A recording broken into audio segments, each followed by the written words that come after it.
তো নবীন আর প্রবীণের সংঘাত, বাস্তব আর আমাদের দর্শনের সংঘাত, এইসব নিয়ে একটা শ্রুতিনাট্য প্রেজেন্ট করতে এসছেন অশেষ আর Debjit with their audio drama সূক্ষ্ম বিচার।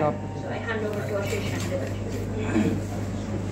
রবীন্দ্রনাথ ঠাকুরের সূক্ষ্ম বিচার নাটকের দুটি চরিত্র, কেবলরাম এবং চণ্ডীচরণ। কেবলরাম নবীন, চণ্ডীচরণ প্রবীণ। কেবলরাম সাধারণ বোধবুদ্ধি শিক্ষা সম্পন্ন, কিন্তু চণ্ডীচরণ বাবু বিদ্বান, বুদ্ধিমান, বিচক্ষণ, বহুদর্শী এক বিদ্বজন। দীর্ঘ সময় ব্যবধানে কেবলরামের সাথে চণ্ডীচরণ বাবুর দেখা হয়েছে। কেবলরাম চণ্ডীচরণ বাবুকে অত্যন্ত স্বাভাবিক ও নিরীহ একটি প্রশ্ন করে, মশাই ভালো আছেন? এই প্রশ্নটি করার ফলে তার যে কি বিড়ম্বনা ও বিপদ হয়েছিল সেইটি শুনুন। মশাই ভালো আছেন? ভালো আছেন মানে কি? মানে সুস্থ আছেন? স্বাস্থ্য কাকে বলে? আমি জিজ্ঞাসা করছিলাম মশাইয়ের শরীর গতি ভালো তো? তবে তাই বলো, আমার শরীর কেমন আছে তা জানতে চাও? তবে কেন জিজ্ঞাসা করেছিলে যে আমি কেমন আছি? আমি কেমন আছি আর আমার শরীর কেমন আছে কি একই হলো? আমি কে আগে সেই বলো। আগে আপনি তো চণ্ডীচরণ বাবু। সেই বিষয়ে গুরুতর তর্ক উঠতে পারে। মানে তর্ক কেন উঠবে? আপনি বরঞ্চ আপনার পিতা ঠাকুরকে গিয়ে জিজ্ঞাসা করবেন। নাম জিনিসটা কি?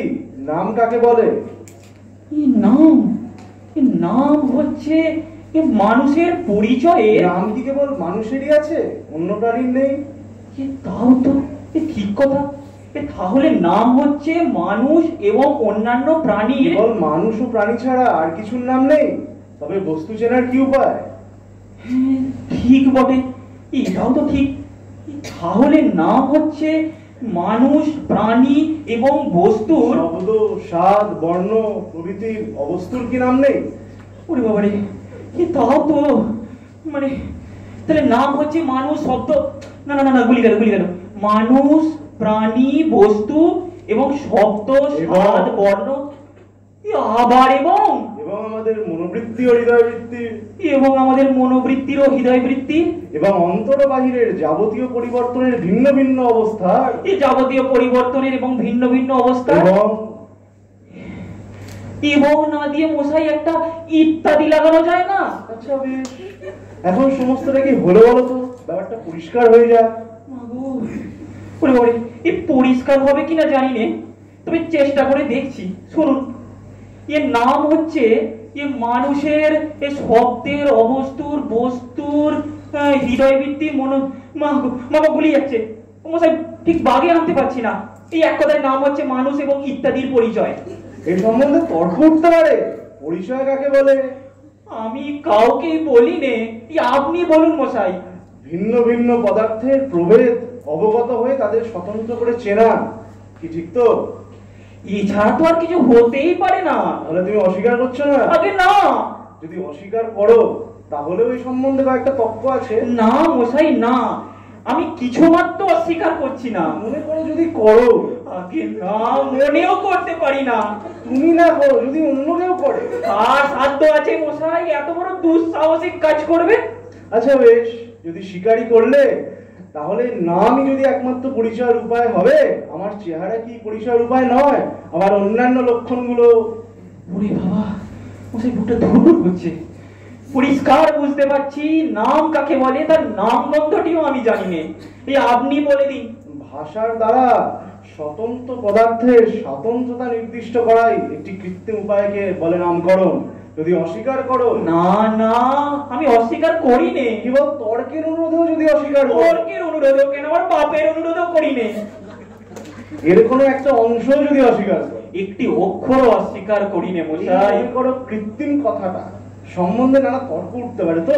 ঠিক তার উল্টো, ওই কথাতেই সব তর্ক দূর হয়ে যায়। আচ্ছা যদি তাই হলো, মীমাংসা করা যাক আমার নাম। মীমাংসা আপনি করুন, আমার বড় খিদে পেয়েছে। আমার সহস্র নাম আছে, তুমি কোনটা শুনতে চাও? যেটা আপনার সবচেয়ে পছন্দের।